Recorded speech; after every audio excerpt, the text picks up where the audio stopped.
دوای بەڕێوەچوونی پرۆسەی هەڵبژاردننی گشتی بۆ ئەنجومەنی نوێنەرانی عراق و درکاندنی زانیاریە بەراییەکانی هەڵبژاردن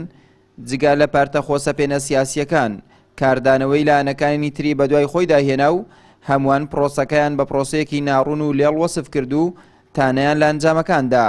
بەرپرسی مەڵبەندی پێنجی ڕانەی کۆمەڵ دەڵێت یاری بە ئیرادەی خەڵکەوە کراوە. شێگرۆ ئاماژە مەترسیدارانەی کەوە دەرەنجامەکان پێماندا ئەوەیە کە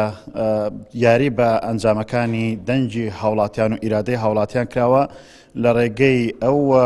ئامێرە ئەلکترۆنیانە و کۆنتڕۆلکردنی ئامێرە ئەلکترۆنیەکان بە شێوەیە کە خۆیان لی دەزانن جۆرێک لە ئەنجامەکان یاریان پێکراوە گۆڕانکاریان بەسەردا کراوە. دڵنیان دەکەینەوە لەوەی کە ئەگەر بێت و لە پرۆسەیەکی ئاول بە شێوەیەکی کاتیش تەلاعوب بە دەنگەکانیان بکرێ بە هیچ شێوەیەک تەلاعوب بە ئیرادەی خەڵک ناکرێ و ئەو ئیرادەیەکەوە لە پشتی سەرخستنی هێزی حەق و هێزێک کە لە بەرەی گەلدا بوو بێ هەر بە زیندوێتی دەمێنێتەوە. ئومێد دەکەین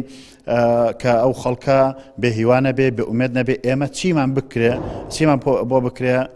لە پێناوی پاراستنی ئەو متمانەیە کە خەڵک بە لیستی 104 کۆمەڵی ئیسلامیدا و بە هێزەکانی تریش بە هەمان شێوە هەماهەنگی لەگەڵیاندا بۆ ئەوەی کە پارێزگاری لێ. چاودێرێکی پرۆسەی بەڕێوەچوونی هەڵبژارنەکانیش دەڵێت خەڵکی چاوەڕوان بوون گۆڕانکاریەکی ڕیشەی لە سیستەمی بەڕێوەبردن و حکومڕانیدا بکرێت، بەڵام ئەو هێزانەی مێژویان پڕاوپڕە لە خیانەت و گزیکاری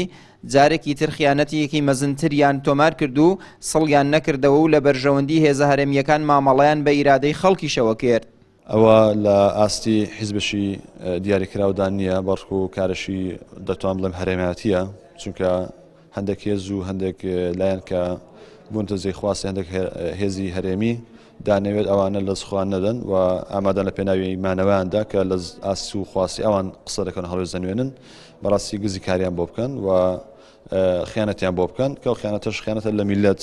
چونکە میلەتێک کە تۆی نەوێت کە 27 ساڵ دەیسەوسێنیتەوە دەیەوێت ئەو ساڵ سزات بدات، ئەو ساڵ دوای 27 ساڵ بە ئازادی خۆی دەنگ بدات و بە ڕێگەیەک پرۆسەیەکی پاک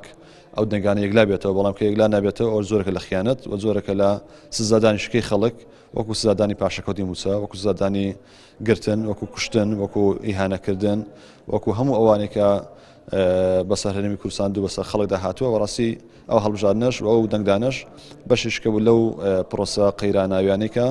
بۆ خەڵک دروستکران، ئەمەش سزادانکی دیکەی خەڵک بوو و سزادانی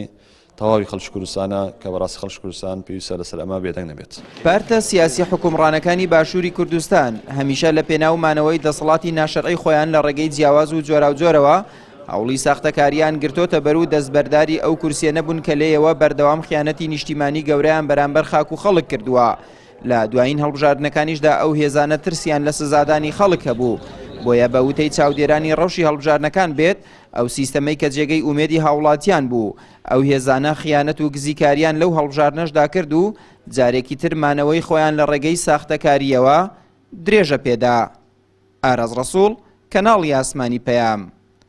ڕاپەڕین.